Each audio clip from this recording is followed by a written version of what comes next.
What's up, you beautiful collectors and Transformer fans? It's the one and only Optibotimus coming at you with another video review. And on today's episode, thanks to the incredible support of my patrons, Optibotimus Plus channel members, and those of you that just hit that thumbs up button, we're going to be taking a look at the new Transformers Studio Series 74 Buzzworthy Bumblebee.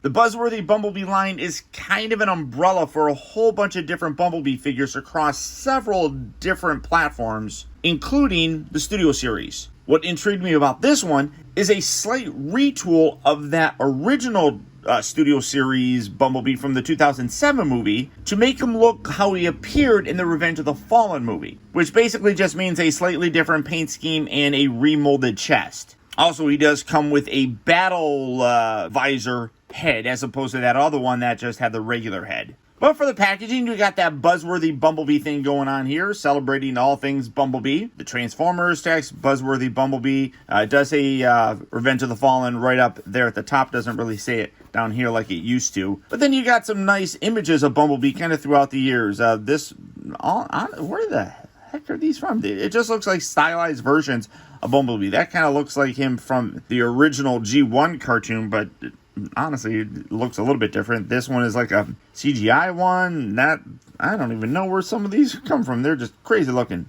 But there you go. This image here is representative of him in that movie. Although what's interesting is this is not that Bumblebee. This is like the first movie Bumblebee. It's a lighter yellow, and you can see the chest are the little round fog lights, whereas he's got the square ones on there, so that's not even the right picture. But you come around to the back, you can see it's an officially licensed product by GM. Transforms in 40 steps. You got images of him in his robot and his vehicle mode. And oh yeah, by the way, he comes with a little Sam figure. That's another reason why I kind of wanted this. I know that the classic, I forgot what year it was, but the classic Camaro that he originally had in the 2007 movie, and even at the end of the Bumblebee movie, that Bumblebee, as part of the Buzzworthy Bumblebee line, comes with a little Carly. So, there's that. I didn't really care to pick that up, but, you know.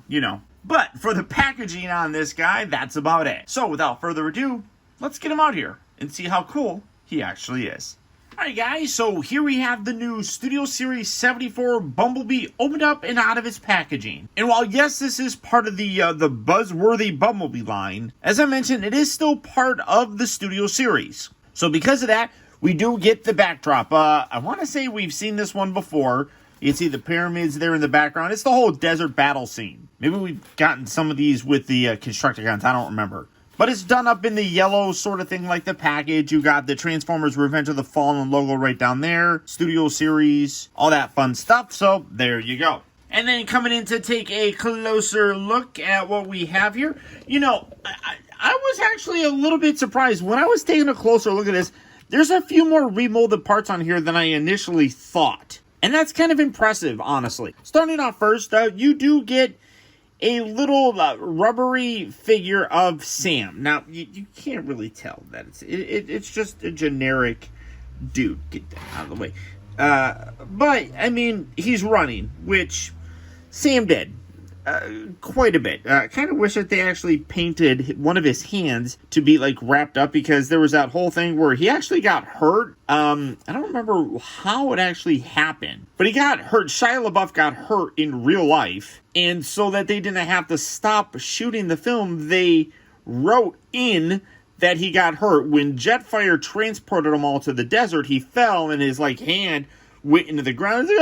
Then they wrapped it. And that wrap job was actually because his hand was actually really hurt. So that's kind of cool. But I wish they would have done that. But you can see there's no real paint detail. I mean, there's paint on his face and everything. And, it's just a little thing.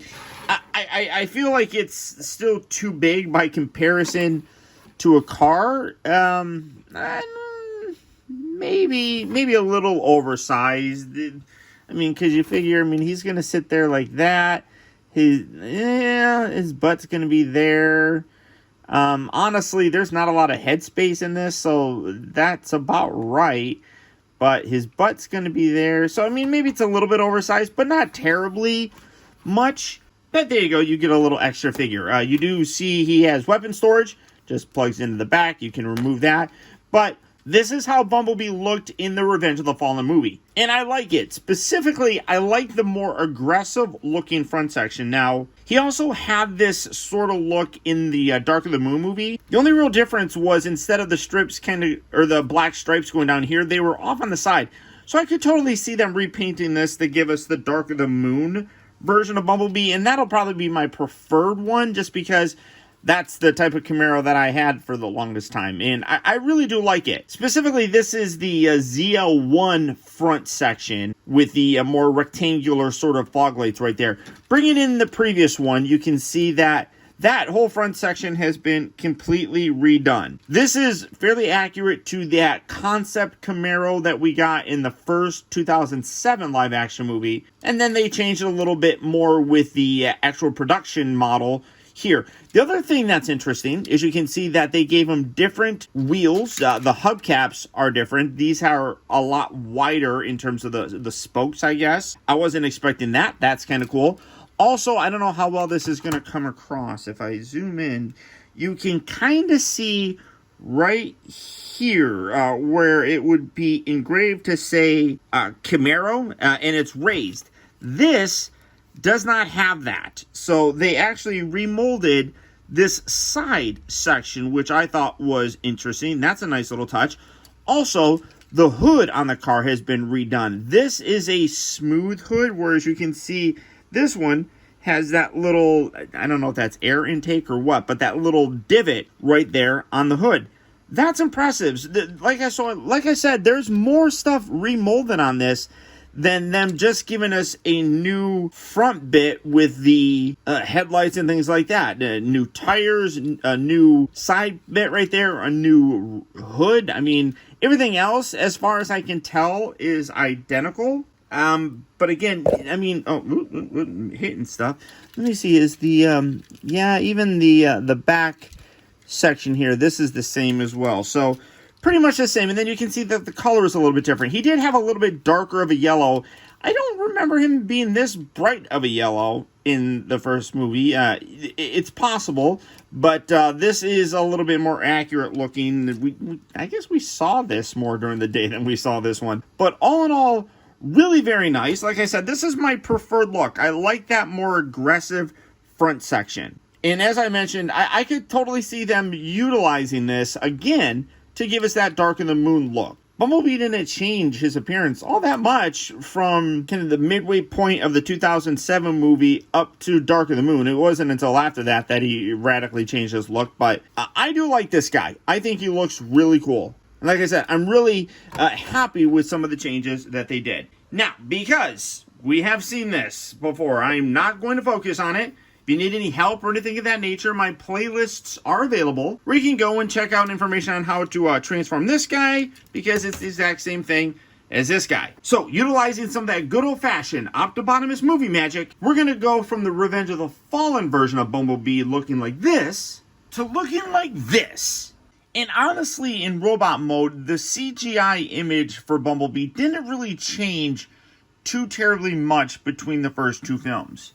At least in terms of the robot mode. The very minor changes to the car can obviously still be seen here. Like, for example, the updated chest. Obviously, the paint detail has been carried over as well. But the other main difference that you're seeing in terms of the robot mode is the head sculpt. Now, bringing in the previous Bumblebee, again, you can see, I mean, this is a little bit looser. The things on him are a little bit tighter. Now, granted, I still wish they were able to do something like make this rotate down. That would clean him up a whole lot better, in my opinion. But this is really pretty much the difference between the two character models, which is not much.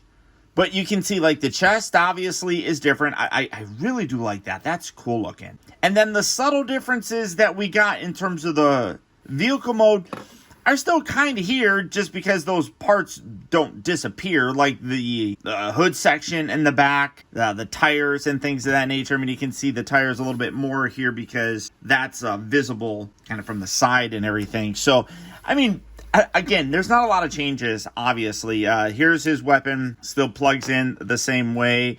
But I do really like the darker color with this. I would probably prefer that head sculpt on that. And you could probably swap it because I think it is just a ball joint, but because of the yellow here, it's not going to match with the rest of them. And I don't know really a lot of other heads that you can use to possibly swap it out, because the yellow is pretty consistent in terms of looking like this. I do think that this is still accurate, but it is kind of unfortunate that you don't get that more normal head sculpt. But, I mean, I guess if you're going to use this to display him in that battle scene at the desert, you would probably want to have him wearing that. But overall, really very, very impressive. I don't know any of the other Studio Series Buzzworthy Bumblebee figures that are getting redone. This one, though, did. And, you know, a lot of people really complained about Hasbro just, you know, cheaping out and doing money grabs and things like that. And they absolutely do. I'm not going to apologize for them. It's a common practice that all toy companies do. But I really do appreciate the subtle changes that they made to this to go along with that more Revenge of the Fallen movie look. It's something that they didn't need to do. You know, changing the tires, they didn't need to do that. Putting the little, like, Camaro sort of wording on the side, they didn't need to do that. I mean, if they wanted to just cheapen out, they easily could have just, like, recolored this guy, or, well, specifically recolor this guy to give us this, and, you know, maybe just do the chest and the head and call it a day. But they took it a little bit further, and I do appreciate that extra little bit that they did. Well, I don't really see the need for the reissue of this guy with Charlie. I think I called her Carly. I got it confused with the original naming, but this one I absolutely would recommend picking up. The changes that they did to that original 2007 Bumblebee really are impressive. And to me, like I said, just doesn't scream, you know, phoning it in. So, all of that being said, if this version of Bumblebee is one that you would like to add to your collection, as I previously mentioned, the Buzzworthy Bumblebee line does appear to be exclusive, at least here in the US, at Target stores. But the good news is that they are out, and if you are looking for them, good luck and happy hunting. But beyond that, guys, that's about it.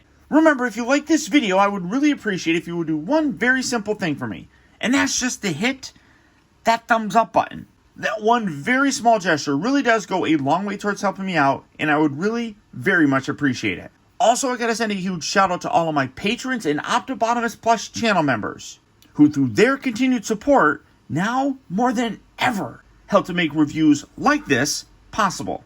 And if you'd like information on how you can help support my channel by becoming a patron like these guys, feel free to check out my Patreon page at patreon.com/Optibotimus. Like custom channel emojis and loyalty badges that can be viewed in comment sections and chats, exclusive member live streams, Zoom calls, and the occasional giveaway like these guys do, consider becoming a member of Optibotimus Plus. And for that, all you have to do is click on that little join button right down there.